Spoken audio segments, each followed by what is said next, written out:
तो दोस्तों यहाँ पर अपना सबसे पहला पॉइंट दिया गया है जूनियर कबड्डी विश्व चैंपियनशिप 2023 से संबंधित। तो यहाँ से कौन कौन से प्रश्न याद रखने हैं? यहाँ से आपको 3 प्रश्न याद रखने हैं। कौन कौन से? जूनियर कबड्डी विश्व चैंपियनशिप जो 2023 है, सबसे पहला प्रश्न याद रखना है कि इसका आयोजन कहाँ पर किया गया। दूसरा प्रश्न याद रखना है कि इसका विजेता कौन बना है। तीसरा प्रश्न याद रखना है कि इसका उपविजेता कौन बना है। तो ये 3 प्रश्न यहाँ से आपको याद रखने हैं। तो अगर पूछा जाए कि इसका आयोजन कहाँ पर किया गया है, तो आयोजन इसका किया गया है ईरान में। और विजेता कौन सा देश बना है? इसमें विजेता बना है इसमें भारत। और उपविजेता कौन सा देश बना है? उपविजेता बना है इसमें ईरान। तो ये तीनों पॉइंट यहाँ से आपको याद रखने हैं। उसके बाद में सेकंड पॉइंट की बात करेंगे। सेकंड पॉइंट दिया गया है संतोष ट्रॉफी 2023 से संबंधित। तो इससे संबंधित आपको 2 प्रश्न याद रखने हैं जो कि मोस्ट इंपॉर्टेंट क्वेश्चंस हैं। यहाँ से कौन कौन से प्रश्न आपको याद रखने हैं कि जो संतोष ट्रॉफी 2023 है, इसका विजेता कौन सा राज्य बना है? इसका विजेता बना है कर्नाटक। विजेता टीम कौन सी है? कर्नाटक की टीम है। और उपविजेता अगर पूछा जाए तो उपविजेता इसमें हो जाएगा मेघालय। उपविजेता कौन हो जाएगा? उपविजेता इसमें मेघालय हो जाएगा। और विजेता पूछेगा तो क्या हो जाएगा? विजेता पूछेगा तो कर्नाटक हो जाएगा। उसके बाद में नेक्स्ट पॉइंट की बात करेंगे। तो नेक्स्ट पॉइंट दिया गया है आईसीसी अंडर 19 T20 महिला विश्व कप 2023। आईसीसी अंडर 19 T20 महिला विश्व कप 2023, ये इससे जो रिलेटेड प्रश्न हैं, जो कि 3 प्रश्न यहाँ से पूछे जा सकते हैं। तो सबसे पहले तो आपको ये याद रखना है कि जो आईसीसी अंडर 19 T20 महिला विश्व कप 2023 हुआ है, ये पहली बार हुआ है। कब हुआ है? ये पहली बार हुआ है। इससे पहले ये कभी नहीं हुआ था। इस बार ये पहली बार हुआ है। और अगर पूछा जाए कि इसका आयोजन कहाँ पर किया गया है, तो इसका जो आयोजन है किया गया है दक्षिण अफ्रीका में। और विजेता इसमें कौन सा देश बना है? विजेता देश इसमें बना है भारत। और उपविजेता देश कौन सा है? उपविजेता देश है इसमें इंग्लैंड। तो यहाँ से संबंधित ये 3 प्रश्न आपको ये भी याद रखने हैं। उसके बाद में हम नेक्स्ट पॉइंट की बात करेंगे। तो नेक्स्ट पॉइंट यहाँ पर दिया गया है ऑस्ट्रेलियन ओपन 2023 में जो एकल विजेता है वो कौन है। ऑस्ट्रेलियन ओपन 2023 में एकल विजेता की बात करेंगे तो अगर पुरुषों में पूछा जाएगा, तो पुरुषों में अगर पूछेगा तो नोवाक जोकोविच बताना होगा। और महिलाओं में अगर पूछेगा तो आर्या सबलेंका बताना होगा। पुरुष में किसने जीता है? नोवाक जोकोविच ने जीता है। और फीमेल में किसने जीता है? फीमेल में आर्या सबलेंका ने जीता है। अगर पूछा जाए कि नोवाक जोकोविच कौन से देश के हैं, तो ये सर्बिया के हैं। और आर्या सबलेंका कौन से देश की रहने वाली हैं? ये बेलारूस की रहने वाली हैं। तो 4 प्रश्न यहाँ से बन सकते हैं। पहला प्रश्न कि ऑस्ट्रेलियन ओपन 2023 में मेल सिंगल्स का खिताब किसने जीता है? तो नोवाक जोकोविच ने जीता है। और ये कौन से देश से हैं? सर्बिया से हैं। 2 प्रश्न ये हो गए। उसके बाद में अगर पूछा जाए कि ऑस्ट्रेलियन ओपन 2023 में फीमेल सिंगल्स का खिताब किसने जीता है, तो आर्या सबलेंका ने जीता है। और इनका संबंध कौन से देश से है? बेलारूस से है। तो 4 प्रश्न यहाँ से आपको ये याद रखने हैं। उसके बाद में हम नेक्स्ट पॉइंट की बात करेंगे। तो नेक्स्ट पॉइंट यहाँ पर दिया गया है पुरुष हॉकी विश्व कप 2023 से संबंधित। पुरुष हॉकी विश्व कप 2023 से संबंधित 4 प्रश्न याद रखने हैं। पहला प्रश्न कि इसका आयोजन कहाँ किया गया। दूसरा प्रश्न कि ये इस बार इसका कौन सा संस्करण आयोजित किया गया है। तीसरा प्रश्न कि इसका विजेता कौन बना है। और चौथा प्रश्न कि इसका उपविजेता कौन बना है। तो एक एक प्रश्न को हम लोग देख लेते हैं। सबसे पहले कि पुरुष हॉकी विश्व कप 2023 का आयोजन कहाँ पर किया गया। तो इसका जो आयोजन है किया गया है उड़ीसा में। उड़ीसा में कहाँ पर? उड़ीसा के राउरकेला स्टेडियम में इसका आयोजन किया गया। और अगर पूछा जाए कि इस बार इसके कौन से संस्करण का आयोजन हुआ है, तो इस बार इसके 15वें संस्करण का आयोजन किया गया है। और विजेता इसमें कौन सा देश बना है, तो विजेता इसमें बना है जर्मनी। और उपविजेता अगर पूछेगा तो उपविजेता क्या बताना होगा? बेल्जियम बताना होगा। क्या बताना होगा? बेल्जियम। उसके बाद में हम नेक्स्ट क्वेश्चन की बात करेंगे। तो नेक्स्ट पॉइंट यहाँ पर दिया गया है कि 5वें नंबर के जो खेलो इंडिया यूथ गेम 2023 हुए हैं, इनका आयोजन कहाँ पर किया गया है। 5वें नंबर के खेलो इंडिया यूथ गेम 2023 का आयोजन कहाँ पर किया गया।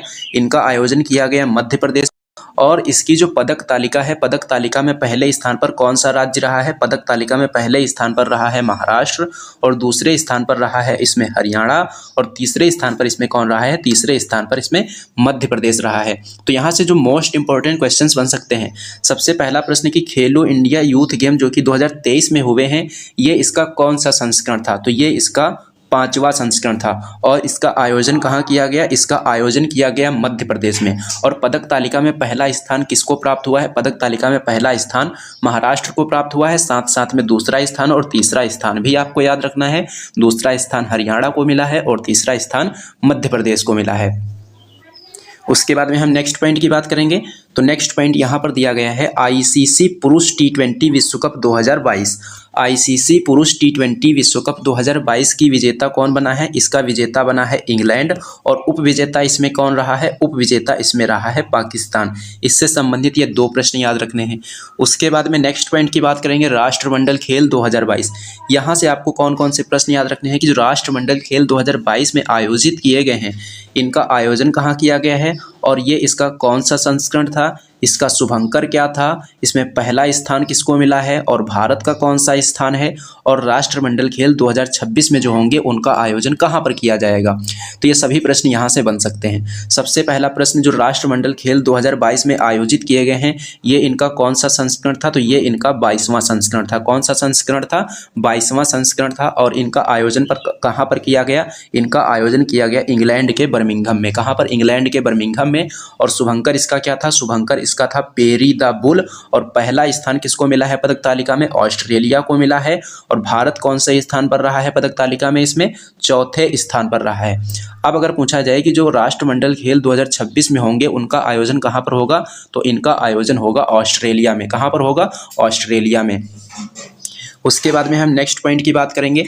तो नेक्स्ट पॉइंट यहाँ पर दिया गया है प्रो कबड्डी लीग 2022 का जो 9वां सीजन हुआ है, इसका विजेता कौन बना है और उपविजेता कौन बना है? प्रो कबड्डी लीग के 9वें सीजन का विजेता कौन है? Jaipur pink panthers. कौन है? Jaipur pink panthers. और उपविजेता कौन है? उपविजेता है इसमें पुलोरी पल्टन। कौन? पुलोरी पल्टन। उसके बाद में नेक्स्ट पॉइंट की बात करेंगे। तो नेक्स्ट पॉइंट यहाँ पर दिया गया है आईसीसी पुरुष test cricketer of the year 2022 जो है किसको चुना गया है? आईसीसी पुरुष test cricketer of the year. देखो यहाँ पर test cricketer of the year है। अगर test cricketer of the year पूछेगा तो बेन स्टोक्स हो जाएंगे। ये कौन से देश के खिलाड़ी? यूके के खिलाड़ी, इंग्लैंड के खिलाड़ी हैं। और अगर पूछा जाए one day cricketer of the year किसको चुना गया है, तो one day cricketer of the year चुना गया है बाबर आजम को। ये किस देश के हैं? ये पाकिस्तान के हैं। और उसके बाद में अगर पूछा जाए टी20 क्रिकेटर ऑफ द ईयर किसको चुना गया है, तो सूर्य कुमार यादव को चुना गया है। ये किस देश के खिलाड़ी हैं?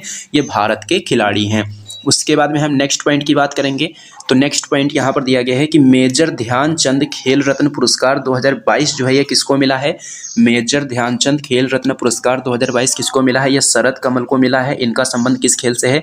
इनका संबंध हो जाएगा टेबल टेनिस से। किस खेल से संबंध है इनका? टेबल टेनिस से है। अगर पूछा जाए कि मेजर ध्यानचंद खेल रत्न पुरस्कार में इनामी राशि कितनी दी जाती है, तो इनामी राशि इसमें 25 लाख रुपए दी जाती है। कितनी रुपए दी जाती है? 25 लाख रुपए। उसके बाद में नेक्स्ट पॉइंट यहाँ पर दिया गया है फीफा विश्व कप 2022 से संबंधित। तो फीफा विश्व कप 2022 से कितने प्रश्न याद रखने हैं? सबसे पहला प्रश्न की आयोजन कहाँ पर किया गया, दूसरा प्रश्न की इसका शुभंकर क्या था, तीसरा प्रश्न विजेता कौन बना है, चौथा प्रश्न इसका उपविजेता कौन बना है, पांचवा प्रश्न की फीफा विश्व कप 2022 में कौन से संस्करण का आयोजन किया गया है। उसके बाद में छठा प्रश्न की गोल्डन बॉल का अवार्ड इसमें किसने जीता है और गोल्डन बूट इसमें किसने जीता है और 2026 में इनका आयोजन कहाँ पर होगा। ये सभी पॉइंट यहाँ से आपको याद रखने हैं। तो सबसे पहला पॉइंट यहाँ पर क्या बताया गया कि जो फीफा विश्व कप 2022 है इसका आयोजन कहाँ पर किया गया, इसका आयोजन किया गया कतर में। और शुभंकर इसका क्या था, शुभंकर इसका था लाइव। और विजेता कौन सा देश बना है, इसमें विजेता बना है अर्जेंटीना। और उपविजेता अगर पूछा जाए तो उपविजेता हो जाएगा फ्रांस। और इस बार इसका कौन सा संस्करण आयोजित किया गया था, तो 22वां संस्करण आयोजित किया गया था। जिस प्रकार से राष्ट्रमंडल खेल का 22वां संस्करण आयोजित किया गया उसी प्रकार से फीफा विश्व कप के 22वें संस्करण का आयोजन किया गया। और इसमें गोल्डन बॉल किसने जीता है, तो लियोनेल मेसी ने जीता है, अर्जेंटीना से संबंधित हैं। गोल्डन बूट किसने जीता है, एम्बापे ने जीता है, ये फ्रांस से संबंधित हैं। अब अगर पूछा जाए कि जो फीफा विश्व कप 2026 में होने वाला है इसका आयोजन कहाँ पर किया जाएगा, तो इसका आयोजन 3 देशों में होगा, अमेरिका, कनाडा और मैक्सिको में होगा। कहाँ कहाँ होगा, अमेरिका में होगा, कनाडा में होगा और मैक्सिको में होगा। उसके बाद में हम नेक्स्ट पॉइंट की बात करेंगे। तो आईसीसी महिला टी20 क्रिकेट विश्व कप जो कि 2023 में होगा, जो 2023 में हुआ है, इसका विजेता कौन सा देश बना है, इसका विजेता बना है ऑस्ट्रेलिया। नेक्स्ट पॉइंट की बात करेंगे तो नेक्स्ट पॉइंट दिया गया है महिला प्रीमियर लीग 2023। ये भी पहली बार हुआ है और इसकी विजेता टीम कौन सी बनी है, इसकी विजेता टीम बनी है मुंबई इंडियंस। और उप विजेता टीम कौन सी है, दिल्ली कैपिटल है। इसमें कितनी टीमों ने हिस्सा लिया था, 5 टीमों ने इसमें हिस्सा लिया था। और अगर पूछा जाए कि सबसे महंगी खिलाड़ी इसमें कौन थी, तो सबसे महंगी खिलाड़ी इसमें स्मृति मंधाना थी। कितने रुपए में इनको खरीदा गया 4 करोड़ रुपए में खरीदा गया था। और सबसे महंगी टीम इसमें कौन सी थी? सबसे महंगी टीम थी गुजरात या फिर अहमदाबाद की टीम। प्रमुख नियुक्तियों में पहली नियुक्ति क्या है कि गति शक्ति विश्वविद्यालय का पहला चांसलर किसे नियुक्त किया गया है? गति शक्ति विश्वविद्यालय का पहला चांसलर किसे नियुक्त किया गया है? जवाब होगा अश्विनी वैष्णव को। गति शक्ति विश्वविद्यालय किस राज्य में है? गुजरात में है। अगर पूछा जाए कि गुजरात में भी कहाँ पर है, तो गुजरात के बड़ोदरा में स्थित है। तो यहाँ से 2-3 पॉइंट पूछे जा सकते हैं। सबसे पहला पॉइंट की गति शक्ति विश्वविद्यालय का पहला चांसलर किसे बनाया गया? अश्विनी वैष्णव को बनाया गया। जो ये गति शक्ति विश्वविद्यालय है किस राज्य में है? गुजरात में है। गुजरात में कहाँ पर है? बड़ोदरा में है। उसके बाद में नेक्स्ट पॉइंट है कि बीसीसीआई का नया अध्यक्ष किसको बनाया गया है? तो बीसीसीआई का नया अध्यक्ष बनाया गया है रोजर बिन्नी को। नेक्स्ट पॉइंट है कि भारतीय ओलंपिक संघ की पहली महिला अध्यक्ष कौन बनी है? भारतीय ओलंपिक संघ की पहली महिला अध्यक्ष कौन बनी है? पीटी ऊषा बनी है। G20 2023 के शेरपा किसको बनाया गया है? G20 2023 का शेरपा बनाया गया है अमिताभ कांत को। G20 2023 की जो बैठक है किस देश में आयोजित की गई है? भारत में आयोजित की गई है। और G20 जो 2023 में आयोजन किया जा रहा है, ये इसका कौन सा संस्करण है? ये इसका 18वां संस्करण आयोजित किया जा रहा है। उसके बाद में हम बात करेंगे नेक्स्ट पॉइंट की। तो नेक्स्ट पॉइंट दिया गया है कि भारत के अटॉर्नी जनरल कौन है वर्तमान समय में? तो भारत के अटॉर्नी जनरल है वर्तमान समय में आर वेंकट रमनी। कौन है? R Venkat Ramani. Next point है कि कांग्रेस का नया अध्यक्ष किसको बनाया गया है? कांग्रेस का नया अध्यक्ष बनाया गया है मल्लिकार्जुन खड़गे को। मल्लिकार्जुन खड़गे को बनाया गया है। और सबसे पहले कांग्रेस के अध्यक्ष कौन थे, यानी कि कांग्रेस के फर्स्ट अध्यक्ष कौन थे? तो व्योमेश चंद्र बनर्जी थे। वर्तमान समय में मल्लिकार्जुन खड़गे हैं और सबसे पहले अध्यक्ष कौन थे? व्योमेश चंद्र बनर्जी थे। वर्तमान समय में सीडीएस कौन है? सीडीएस का मतलब होता है चीफ ऑफ डिफेंस स्टाफ। और वर्तमान समय में सीडीएस कौन है? अनिल चौहान है। और ये किस नंबर के सीडीएस हैं? ये दूसरे नंबर के सीडीएस हैं। और पहले नंबर के सीडीएस कौन थे? जनरल बिपिन रावत थे। नेक्स्ट पॉइंट है कि सेबी की पहली महिला अध्यक्ष कौन बनी है? तो सेबी की पहली महिला अध्यक्ष बनी है माधवीपुरी बुच। नेक्स्ट पॉइंट है कि डीआरडीओ के अध्यक्ष कौन है? डीआरडीओ के अध्यक्ष हैं समीर कामत। उपराष्ट्रपति वर्तमान समय में कौन है? जगदीप धनखड़ हैं। और वर्तमान समय में राष्ट्रपति कौन है? वर्तमान समय में राष्ट्रपति हैं द्रौपदी मुर्मू जी। कौन है? द्रौपदी मुर्मू जी। उसके बाद में नेक्स्ट पॉइंट यहाँ पर दिया गया है मुख्य चुनाव आयुक्त। वर्तमान समय में मुख्य चुनाव आयुक्त कौन है? वर्तमान समय में मुख्य चुनाव आयुक्त हैं राजीव कुमार। और पहले मुख्य चुनाव आयुक्त कौन थे? पहले मुख्य चुनाव आयुक्त थे सुकुमार सेन। ये जो मुख्य चुनाव आयुक्त होते हैं इनका कार्यकाल कितना होता है? इनका कार्यकाल होता है 6 वर्ष या 65 वर्ष, जो भी इसमें पहले पूरा हो जाए। 6 वर्ष का मतलब है कि यदि कोई व्यक्ति 50 साल की एज वाला है और उसको क्या बनाया गया? उसको मुख्य चुनाव आयुक्त बनाया गया। यानी कि जब तक इसका जो कार्यकाल है वो 6 साल पूरा हो जाएगा, यानी जब तक ये 56 साल के होंगे तब तक इनका कार्यकाल पूरा हो जाएगा।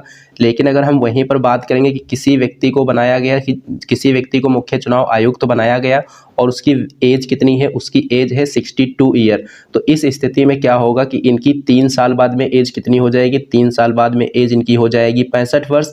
और 65 वर्ष की अधिकतम आयु है कि इससे जो अधिक आयु का व्यक्ति होगा वह मुख्य चुनाव आयुक्त नहीं होगा, यानी कि उसको सेवा मुक्त कर दिया जाएगा। तो इस स्थिति में क्या होगा कि ये जो अपना कार्यकाल है केवल 3 साल का पूरा कर पाएंगे। तो यहाँ पर क्या होता है, कार्यकाल या तो 6 वर्ष निर्धारित किया गया है या फिर 65 वर्ष की आयु पूरी हो जाती है तब भी उसको सेवा मुक्त कर दिया जाता है। नेक्स्ट पॉइंट है कि यूपीएससी के वर्तमान अध्यक्ष कौन है? यूपीएससी के वर्तमान अध्यक्ष हैं डॉक्टर मनोज सोनी। थल सेना के वर्तमान अध्यक्ष कौन है? थल सेना के वर्तमान अध्यक्ष हैं मनोज पांडे। नेक्स्ट पॉइंट की बात करेंगे, इसरो के वर्तमान अध्यक्ष कौन है? इसरो के वर्तमान अध्यक्ष हैं एस सोमनाथ। और ये कौन से नंबर के अध्यक्ष हैं? ये इसरो के 10वें अध्यक्ष हैं। और इसरो के पहले अध्यक्ष कौन थे? इसरो के पहले अध्यक्ष थे डॉक्टर विक्रम साराभाई। विधि आयोग के वर्तमान अध्यक्ष कौन है? ऋतुराज अवस्थी हैं। और वर्तमान समय में कौन सा विधि आयोग चल रहा है? 22वां विधि आयोग चल रहा है। विधि आयोग के पहले अध्यक्ष कौन थे? ये कब की बात? स्वतंत्र भारत में। स्वतंत्र भारत में विधि आयोग के पहले अध्यक्ष कौन थे? तो MC सीतलवाड़ थे। कौन थे? MC सीतलवाड़। नाबार्ड के अध्यक्ष किसको बनाया गया है? KV साजी को बनाया गया है। नाबार्ड की स्थापना कब हुई थी? 12 जुलाई 1982 को हुई थी। किस समिति की सिफारिश पर? शिवरमन समिति की सिफारिश पर। नाबार्ड की फुल फॉर्म क्या है? National bank for agriculture and rural development. UNO में भारत के स्थायी प्रतिनिधि कौन है? तो यूएनओ में भारत की स्थायी प्रतिनिधि हैं रुचिरा कंबोज। कौन है? रुचिरा कंबोज हैं। 77वीं महासभा की अध्यक्ष किसको बनाया गया है? 77वीं महासभा का अध्यक्ष बनाया गया है साबा कोरोसी को। किसको बनाया गया है? साबा कोरोसी को। असम के राज्यपाल कौन है? असम के वर्तमान राज्यपाल हैं गुलाब चंद्र कटारिया। आंध्र प्रदेश के वर्तमान राज्यपाल कौन है? अब्दुल नसीर हैं। और विश्व बैंक के वर्तमान अध्यक्ष कौन है? विश्व बैंक के वर्तमान अध्यक्ष हैं अजय बंगा। कौन है? अजय बंगा है। उसके बाद में नेक्स्ट पॉइंट दिया गया है कि यूट्यूब के सीईओ कौन है? तो नील मोहन है। कौन है? नील मोहन। उसके बाद में नेक्स्ट पॉइंट है कि वर्तमान समय में लेखा महानियंत्रक कौन है? वर्तमान समय में लेखा महानियंत्रक है एसएस दुबे। नीति आयोग के वर्तमान सीईओ कौन है? बीवीआर सुब्रमण्यम है। कौन है? बीवीआर सुब्रमण्यम। अब हम देखेंगे इंटरनेशनल अपॉइंटमेंट, और पहली अपॉइंटमेंट दी गई है कि न्यूजीलैंड के प्रधानमंत्री कौन बने हैं? तो क्रिस हिपकिंस बने हैं। कौन? Chris Hipkins. चेक गणराज्य के नए राष्ट्रपति कौन बने? पेट्रू पावेल। चेक गणराज्य के राष्ट्रपति पेट्रू पावेल। बांग्लादेश के राष्ट्रपति कौन है? मोहम्मद शहाबुद्दीन है। यूके के नए प्राइम मिनिस्टर कौन बने हैं? ऋषि सुनक बने हैं। और यूके के राजा कौन है? चार्ल्स थर्ड हैं। कौन है? Charles third. इजराइल के वर्तमान प्रधानमंत्री कौन है? इजराइल के वर्तमान प्रधानमंत्री हैं बेंजामिन नेतन्याहू। नेपाल के वर्तमान प्रधानमंत्री कौन है? पुष्प कमल दहल प्रचंड हैं। इटली की पहली महिला प्रधानमंत्री कौन है? जॉर्जिया मेलोनी है। नेपाल के राष्ट्रपति कौन है? नेपाल के राष्ट्रपति हैं रामचंद्र पौडेल। कौन है? Ramchandra Paudel. Next point, Malaysia के वर्तमान राष्ट्रपति कौन है? मलेशिया के वर्तमान राष्ट्रपति हैं अनवर इब्राहिम। और केन्या के वर्तमान राष्ट्रपति कौन? केन्या के वर्तमान राष्ट्रपति हैं विलियम रूटो। मिस्र के राष्ट्रपति कौन है? मिस्र के राष्ट्रपति अब्देल फतेह अल सीसी हैं। इनसे संबंधित एक पॉइंट और याद रखना है, अभी हाल ही में जो 74वां गणतंत्र दिवस मनाया गया है उस पर मुख्य अतिथि कौन थे? अब्देल फतेह अल सीसी थे। फ्रेंच गुयाना के राष्ट्रपति कौन है? फ्रेंच गुयाना के राष्ट्रपति हैं मोहम्मद इरफान। कौन है? मोहम्मद इरफान। उसके बाद में नेक्स्ट पॉइंट की बात करेंगे, तो नेक्स्ट पॉइंट यहाँ पर दिया गया है कि साउथ कोरिया के प्रधानमंत्री कौन है? साउथ कोरिया के प्रधानमंत्री हैं यून सुक योल। ब्राज़ील के राष्ट्रपति कौन है? लूला डी सिल्वा हैं। ऑस्ट्रेलिया के प्रधानमंत्री कौन है? Anthony Albanese. नेपाल के उपराष्ट्रपति कौन है? राम सहाय यादव हैं। उसके बाद में नेक्स्ट पॉइंट दिया गया है कि श्रीलंका के राष्ट्रपति कौन है? तो श्रीलंका के राष्ट्रपति हैं रानिल विक्रमसिंघे। अमेरिका के वर्तमान राष्ट्रपति कौन है? अमेरिका के वर्तमान राष्ट्रपति हैं जो बाइडन। नेक्स्ट पॉइंट दिया गया है कि नाइजीरिया के राष्ट्रपति कौन है? नाइजीरिया के राष्ट्रपति बने हैं बोला टिनुबू। चीन के राष्ट्रपति कौन है? चीन के राष्ट्रपति हैं शी जिनपिंग। नेक्स्ट पॉइंट यहाँ पर दिया गया है कि विश्व बैंक का अध्यक्ष किसको बनाया गया है? तो विश्व बैंक का अध्यक्ष बनाया गया है अजय बंगा को। होंडुरास की पहली महिला अध्यक्ष कौन बनी है? सियामारो कास्त्रो बनी है। बारबोडास की पहली महिला प्रधानमंत्री कौन है? मिया मोटली हैं। अब हम लोग देखने वाले हैं प्रमुख ब्रांड एम्बेसडर। तो स्टार स्पोर्ट्स का ब्रांड एम्बेसडर किसको बनाया गया है? रणवीर सिंह को बनाया गया है।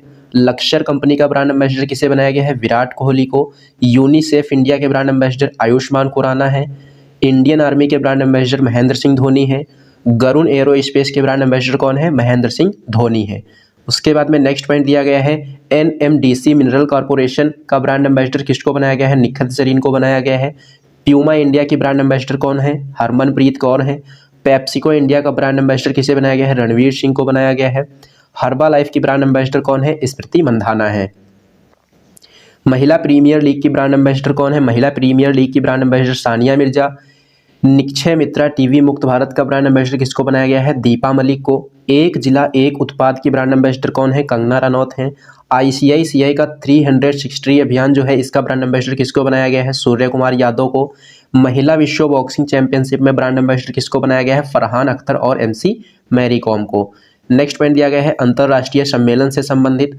अंतर्राष्ट्रीय सम्मेलन में पहला सम्मेलन है कि संयुक्त राष्ट्र जल सम्मेलन 2023 कहाँ आयोजित किया गया? न्यूयॉर्क में। रायसीना डायलॉग 2023 में जो हुआ है ये 8वें नंबर का हुआ है और इसका आयोजन पर कहाँ पर किया गया? नई दिल्ली में। G20 का शिखर सम्मेलन जो कि 2022 में आयोजित किया गया था, कहाँ किया गया था? बाली इंडोनेशिया में। और 2023 वाला कहाँ पर? 2023 वाला भारत में। शेरपा कौन है इस बार? अमिताभ कांत हैं। थीम क्या है इसकी? वसुधैव कुटुंबकम है। और संस्करण इसका ये कौन सा है? संस्करण इसका ये हो जाएगा 18वां। उसके बाद में नेक्स्ट पॉइंट है कि विश्व हिंदी सम्मेलन 2022 कहाँ आयोजित किया गया? फिजी में आयोजित किया गया। कौन से संस्करण था ये? इसका 12वां संस्करण था। और ये पहली बार कब आयोजित किया गया था? पहली बार ये आयोजित किया गया था 1975 को नागपुर में। कहाँ पर पहली बार आयोजित किया गया था? 1975 को नागपुर में। ये विश्व हिंदी सम्मेलन यहाँ पर 2023 होगा कि विश्व हिंदी सम्मेलन 2023 कहाँ आयोजित किया गया? फिजी में आयोजित किया गया। 2022 नहीं होगा, 2023 होगा। नेक्स्ट पॉइंट है कि 15वें नंबर का जो ब्रिक्स शिखर सम्मेलन 2023 में हुआ है, कहाँ पर हुआ है? कहाँ पर होगा? ये दक्षिण अफ्रीका में होगा। 2022 में चीन में हुआ था। 2021 वाला कहाँ हुआ था? 2021 वाला भारत में हुआ था। नेक्स्ट पॉइंट है कि संयुक्त राष्ट्र जलवायु परिवर्तन सम्मेलन 2023 कहाँ पर आयोजित किया गया? मिस्र में कहाँ पर? शर्म अल शेख में। जैव विविधता का COP15 आयोजन कहाँ किया गया है? मॉन्ट्रियल कनाडा में किया गया है। वन वर्ल्ड टीबी शिखर सम्मेलन 2023 कहाँ पर आयोजित किया गया? वाराणसी में। सबसे कम विकसित देशों का संयुक्त राष्ट्र सम्मेलन कहाँ आयोजित हुआ? कतर की राजधानी दोहा में। 17वां प्रवासी भारतीय सम्मेलन 2023 कहाँ हुआ? इंदौर मध्य प्रदेश में। चीफ गेस्ट कौन थे? मोहम्मद इरफान थे। मोहम्मद इरफान कौन है? फ्रेंच गुयाना के राष्ट्रपति हैं। विश्व आर्थिक मंच का शिखर सम्मेलन जो कि 2023 में आयोजित होगा कहाँ हुआ? दावोस स्विट्जरलैंड में। विश्व आर्थिक मंच की स्थापना कब हुई थी? 1971 में हुई थी। संघाई सहयोग संगठन शिखर सम्मेलन 2022 में कहाँ आयोजित किया गया था? समरकंद उज्बेकिस्तान में। और 2023 वाला भारत में। और संघाई सहयोग संगठन का नवीनतम सदस्य देश कौन सा है? ईरान है। 5वें नंबर का जो आसियान भारत व्यापार शिखर सम्मेलन 2023 है कहाँ हुआ? मलेशिया की राजधानी कुआलालंपुर में। आसियान की स्थापना 1967 में हुई थी। मुख्यालय इसका जकार्ता में है। सदस्य इसमें 10 हैं। और 11वां सदस्य कौन बनेगा? 11वां सदस्य बनेगा इसका तिमोर लेस्ते।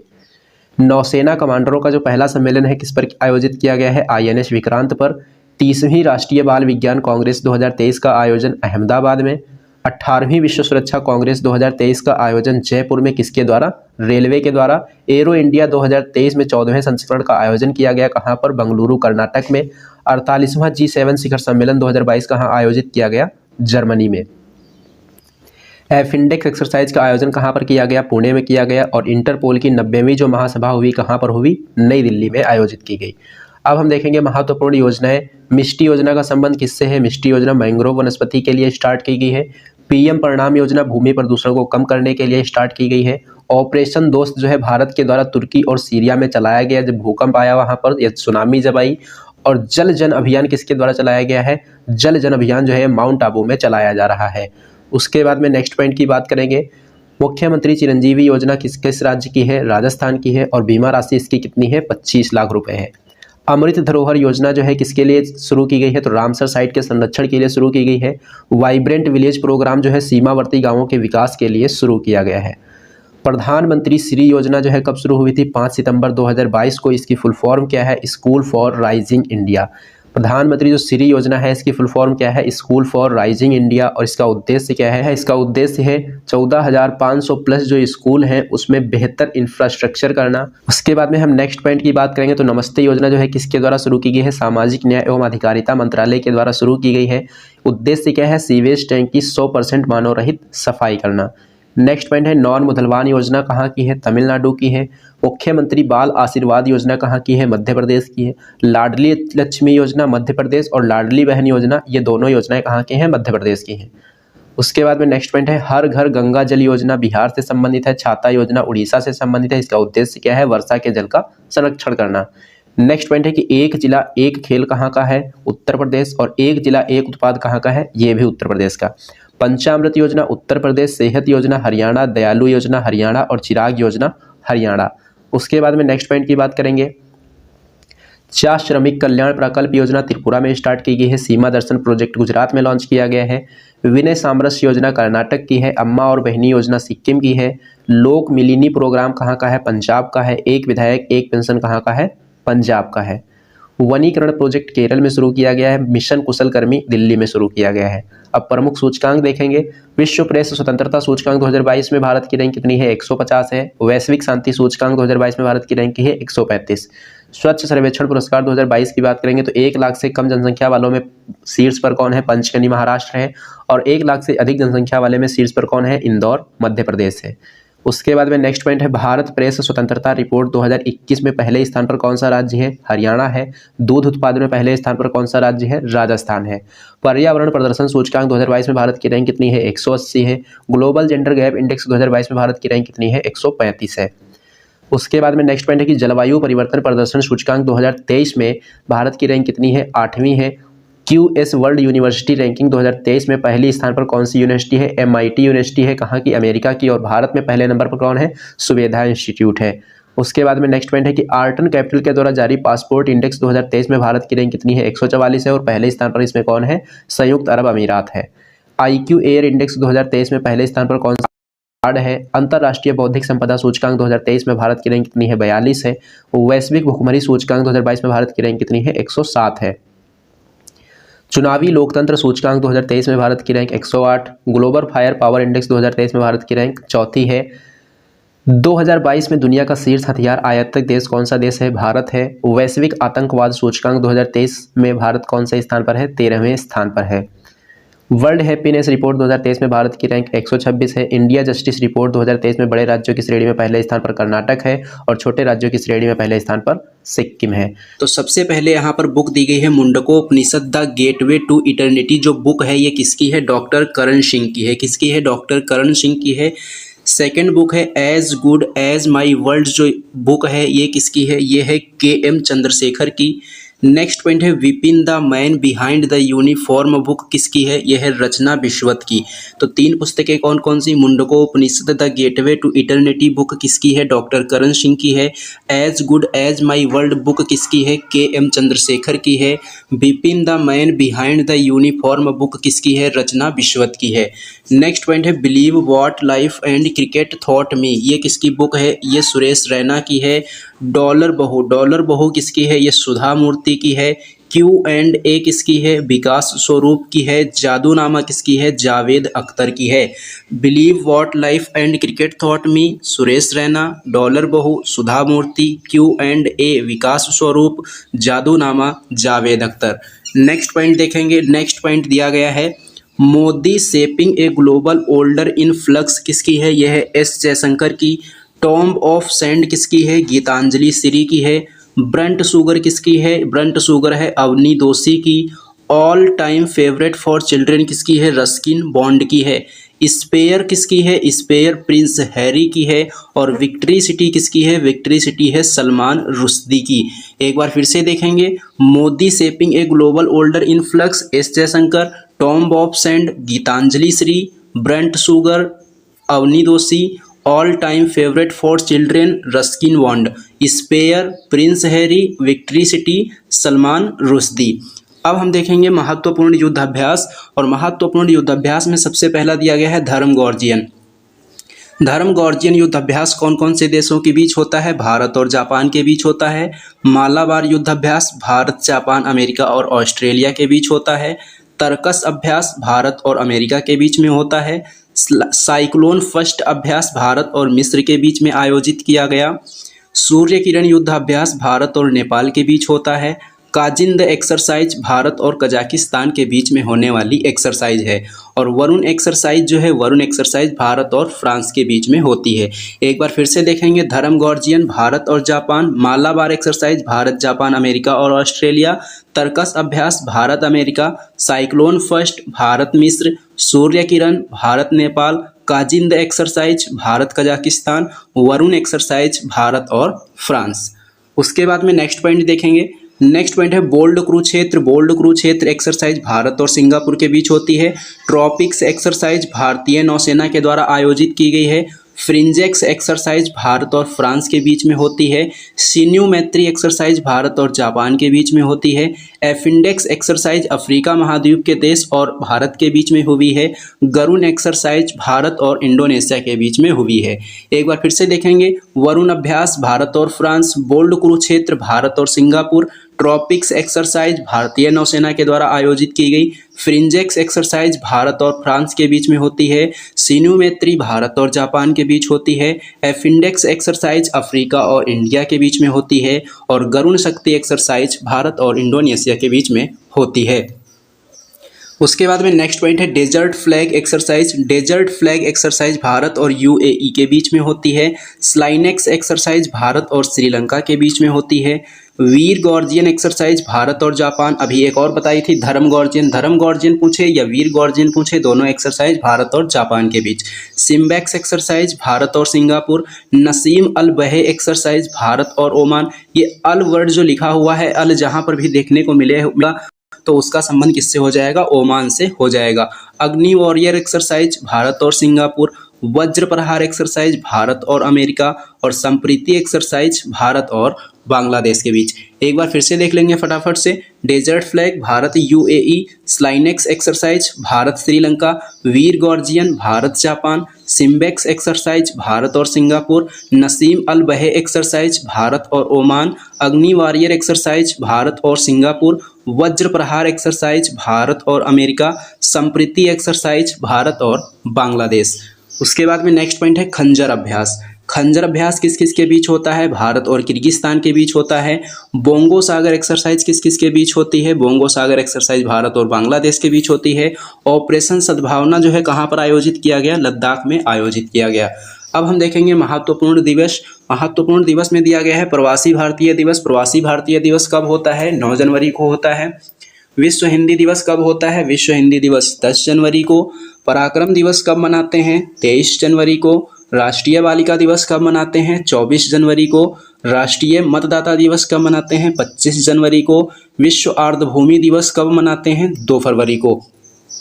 एक बार फिर से देखेंगे फटाफट से। प्रवासी भारतीय दिवस 9 जनवरी, विश्व हिंदी दिवस 10 जनवरी, पराक्रम दिवस 23 जनवरी, राष्ट्रीय बालिका दिवस 24 जनवरी, राष्ट्रीय मतदाता दिवस 25 जनवरी और विश्व आर्द्रभूमि दिवस 2 फरवरी।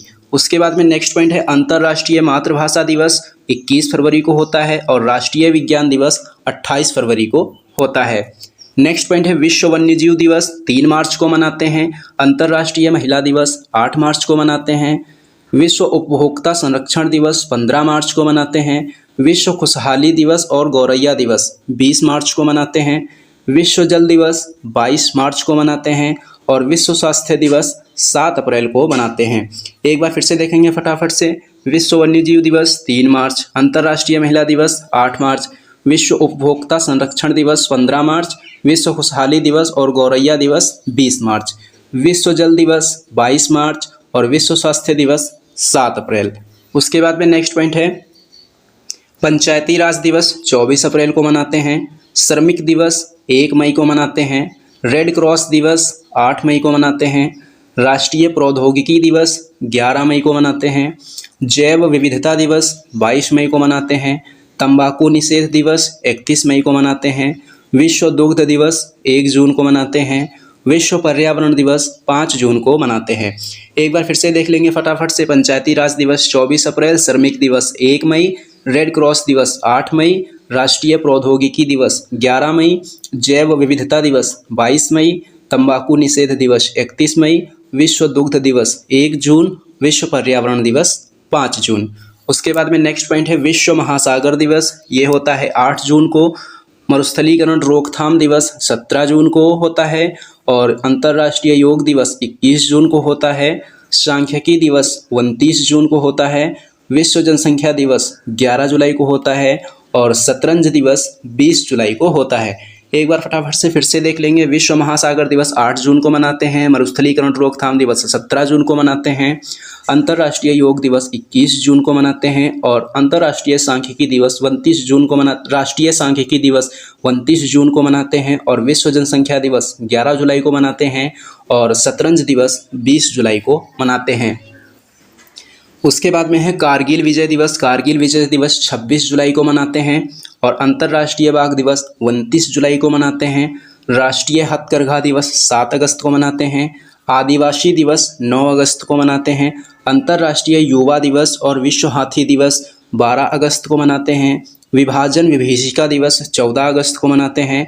राष्ट्रीय खेल दिवस 29 अगस्त को मनाते हैं और राष्ट्रीय शिक्षक दिवस 5 सितंबर को मनाते हैं। एक बार फिर से देखेंगे फटाफट से।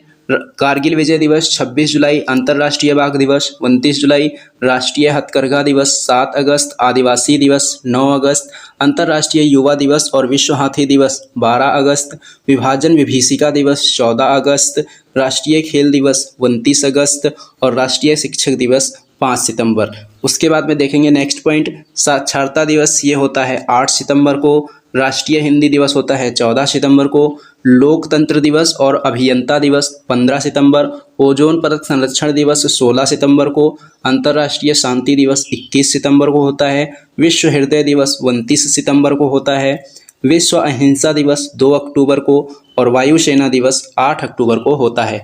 एक बार फिर से देखेंगे फटाफट से। साक्षरता दिवस 8 सितंबर, राष्ट्रीय हिंदी दिवस 14 सितंबर, लोकतंत्र और अभियंता दिवस 15 सितंबर, ओजोन परत संरक्षण दिवस 16 सितंबर, अंतर्राष्ट्रीय शांति दिवस 21 सितंबर, विश्व हृदय दिवस 29 सितंबर, विश्व अहिंसा दिवस 2 अक्टूबर, वायुसेना दिवस 8 अक्टूबर।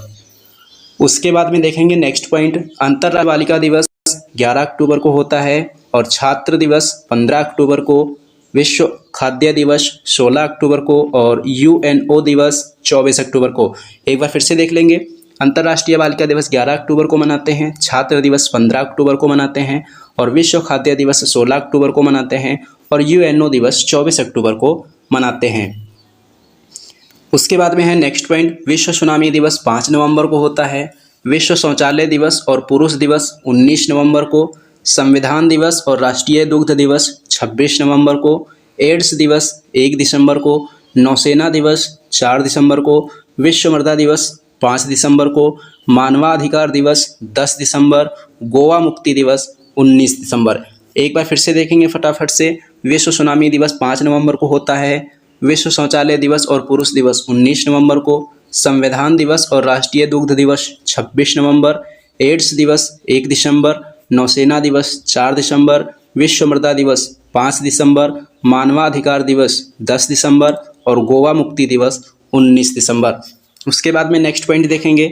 नेक्स्ट पॉइंट है किसान दिवस। किसान दिवस होता है 23 दिसंबर को, राष्ट्रीय उपभोक्ता दिवस 24 दिसंबर को, सुशासन दिवस 25 दिसंबर को और वीर बाल दिवस 26 दिसंबर को। एक बार फिर से देख लेंगे। किसान दिवस होता है 23 दिसंबर, राष्ट्रीय उपभोक्ता दिवस होता है 24 दिसंबर, सुशासन दिवस होता है 25 दिसंबर, वीर बाल दिवस होता है 26 दिसंबर को। अब हम देखेंगे महत्वपूर्ण अवार्ड।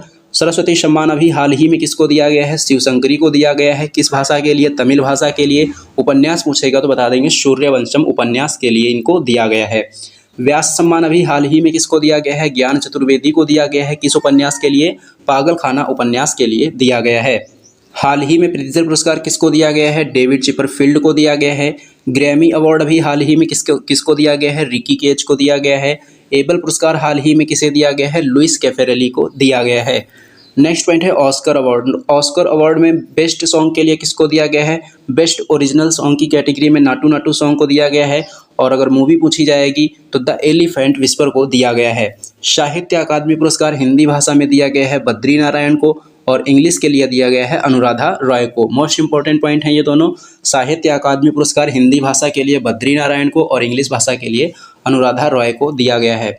नेक्स्ट पॉइंट है कि अभी हाल ही में बाल कृष्ण दोषी को पद्म विभूषण से सम्मानित किया गया है और मुलायम सिंह यादव को पद्म विभूषण से सम्मानित किया गया है। टी.एस. कृष्णा को भी सम्मानित किया गया। दिलीप महालनोबिस को सम्मानित किया गया। जाकिर हुसैन जी को सम्मानित किया गया और श्रीनिवास जी को सम्मानित किया गया।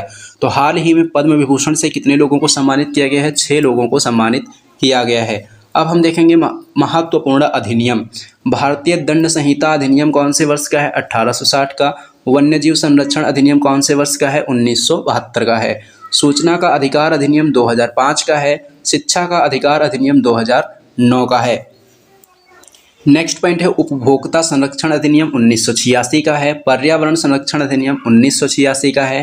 पेटेंट अधिनियम कब का है? पेटेंट अधिनियम 1970 का है। और सेबी एक्ट कब का है? सेबी एक्ट 1992 का है।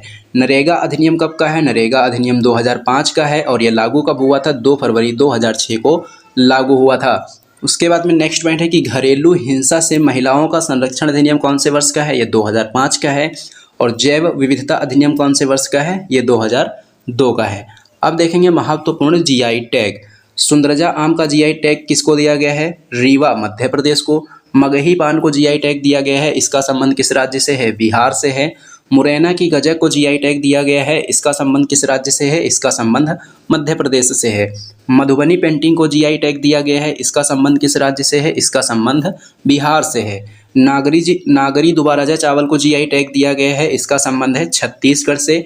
गमोचा को जीआई टैग दिया गया है, इसका संबंध है असम से। तो एक बार फिर से देख लेंगे। सुंदरजा आम मध्य प्रदेश, मगही पान बिहार से है, मुरैना गजक मध्य प्रदेश, मधुबनी पेंटिंग बिहार का, नागरी दुबाराजा चावल छत्तीसगढ़ और गमोचा असम का। उसके बाद में नेक्स्ट पॉइंट है तंदूर रेड ग्राम को जीआई टैग दिया गया है, इसका संबंध किस राज्य से है? तेलंगाना से है। मिथिला मखाना को जीआई टैग दिया गया है, इसका संबंध किस राज्य से है? बिहार से है। सफ़ेद प्याज को जीआई टैग दिया गया है, इसका संबंध महाराष्ट्र से है। बाशहोली पेंटिंग को जीआई टैग दिया गया है, इसका संबंध जम्मू कश्मीर से है। वुड कार्विंग को जीआई टैग दिया गया है, इसका संबंध लद्दाख से है। रक्त से खुबानी को जीआई टैग दिया गया है, इसका संबंध है लद्दाख से। मिर्चा चावल को जीआई टैग दिया गया है, इसका संबंध है बिहार से। बनारसी पान कहाँ का है? बनारसी पान को जीआई टैग दिया गया है और ये बनारस से संबंधित है। लंगड़ा आम का जीआई टैग किसको दिया गया? बनारस को। कांगड़ा चाय को जीआई टैग दिया गया है, यूरोपियन यूनियन का जीआई टैग प्रदान किया गया है और इसका संबंध किस राज्य से है? हिमाचल प्रदेश से। शाही लीची का जीआई टैग दिया गया है, ये बिहार का है। तेजपुर लीची को जीआई टैग दिया गया है, ये असम का है। जर्दालू आम को जीआई टैग दिया गया है, ये भी बिहार का है।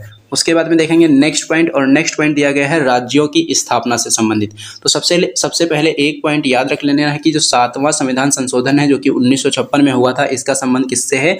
फजल अली आयोग से संबंधित है और ये राज्य पुनर्गठन आयोग से संबंधित है। अगर पूछा जाए कि राजस्थान की स्थापना कब हुई थी, तो राजस्थान की स्थापना 30 मार्च 1949 को हुई थी। पुदुचेरी की स्थापना कब हुई थी? 1 नवंबर 1954 को हुई थी। और पुदुचेरी जो है किसके अधीन था?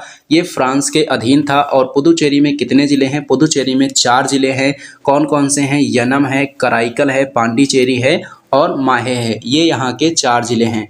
उसके बाद में है आंध्र प्रदेश। आंध्र प्रदेश की स्थापना कब हुई थी? 1 नवंबर 1956 को हुई थी। और ये राज्य जो है भाषाई आधार पर गठित होने वाला पहला राज्य है। इसकी घोषणा कब हुई थी? इसकी घोषणा 1953 में हुई थी। 1953 में आंध्र के नाम से बना था और 1956 में आंध्र प्रदेश के नाम से बना था। महाराष्ट्र की स्थापना 1 मई 1960 को हुई थी। अगर बात करेंगे गुजरात की स्थापना की, तो गुजरात और महाराष्ट्र इन दोनों की स्थापना 1 मई 1960 को हुई थी। और ये दोनों किससे अलग होकर बने थे? मुंबई से अलग होकर ये दोनों नए राज्य स्थापित हुए थे। दादर नगर हवेली की स्थापना 11 अगस्त 1961 को हुई थी। लेकिन आपको याद रखना है कि अब दमन, दीव और दादर नगर हवेली को एक ही केंद्र शासित प्रदेश घोषित कर दिया गया है। और कब ऐसा किया गया है? ऐसा किया गया है 26 जनवरी 2020 को। नागालैंड की स्थापना कब हुई थी? 1 दिसंबर 1963 को हुई थी। और इससे संबंधित संविधान संशोधन कौन सा है? 13वां संविधान संशोधन इसी राज्य से संबंधित है। और इसी संविधान संशोधन के द्वारा नागालैंड को एक विशेष राज्य का दर्जा प्रदान किया गया। हिमाचल प्रदेश की स्थापना कब हुई थी? हिमाचल प्रदेश की स्थापना 25 जनवरी 1971 को हुई थी। मणिपुर, मेघालय और त्रिपुरा की स्थापना कब हुई थी? मणिपुर, मेघालय और त्रिपुरा की स्थापना 21 जनवरी 1972 को हुई थी। और ये तीनों राज्य असम से अलग होकर स्थापित किए गए थे। उसके बाद में अगर पूछा जाए सिक्किम की स्थापना 16 मई 1975 को हुई थी। और सिक्किम से संबंधित संविधान संशोधन कौन सा है? 36वां संविधान संशोधन 1975। और इसी संविधान संशोधन के द्वारा इस राज्य को पूर्ण राज्य का दर्जा प्रदान किया गया था। मिजोरम की स्थापना 20 फरवरी 1987 को हुई थी। और अरुणाचल प्रदेश की स्थापना भी 20 फरवरी 1987 को ही हुई थी। नेक्स्ट पॉइंट है गोवा की स्थापना। गोवा की स्थापना 30 मई 1987 को हुई थी। और गोवा जो है किसके अधीन था? यह पुर्तगालियों के अधीन था। और गोवा से संबंधित संविधान संशोधन कौन सा है? 56वां संविधान संशोधन 1987 जो है ये गोवा से संबंधित है। और इसी संविधान संशोधन के द्वारा इसको पूर्ण राज्य का दर्जा प्रदान किया गया था। दमन और दीव की स्थापना कब हुई थी? दमन और दीव की स्थापना 30 मई 1987 को हुई थी। छत्तीसगढ़, उत्तराखंड और झारखंड इन तीनों की स्थापना वर्ष 2000 में हुई थी। डेट चेंज है। छत्तीसगढ़ की स्थापना 1 नवंबर 2000 में, उत्तराखंड की स्थापना 9 नवंबर 2000 को, झारखंड की स्थापना 15 नवंबर 2000 को। छत्तीसगढ़ मध्य प्रदेश से अलग होकर बना था, उत्तराखंड उत्तर प्रदेश से अलग होकर बना था और झारखंड बिहार से अलग होकर एक नया राज्य बना था। तेलंगाना की स्थापना कब हुई थी? तेलंगाना की स्थापना 2 जून 2014 को हुई थी। जम्मू कश्मीर और लद्दाख ये दोनों एक ही केंद्र शासित प्रदेश कब घोषित? ये दोनों अलग अलग केंद्र शासित प्रदेश कब बने हैं? ये दोनों क्या हैं? ये दोनों के दोनों अलग अलग केंद्र शासित प्रदेश हैं। और इनकी स्थापना कब हुई थी? 31 अक्टूबर 2019 को इनको केंद्र शासित प्रदेश घोषित किया गया। तो दोस्तों ये था आज का आपका सेशन। ये सेशन आपको कैसा लगा है कमेंट बॉक्स में कमेंट करके जरूर बताना। अगर ये सेशन आपको पसंद आया हो तो इसे लाइक करना और इसे अपने दोस्तों में ज़्यादा से ज़्यादा शेयर भी करना। और हाँ दोस्तों, अगर आप लोगों ने अभी तक हमारे चैनल को सब्सक्राइब नहीं किया है तो चैनल को सब्सक्राइब कर लेना और बेल आइकन पर क्लिक करके ऑल पर जरूर क्लिक कर लेना, जिससे कि इस चैनल पर जब भी कोई वीडियो अपलोड की जाए तो उसका नोटिफिकेशन आपको सबसे पहले मिले। तो चलिए दोस्तों, मिलते हैं हम लोग एक नेक्स्ट वीडियो में।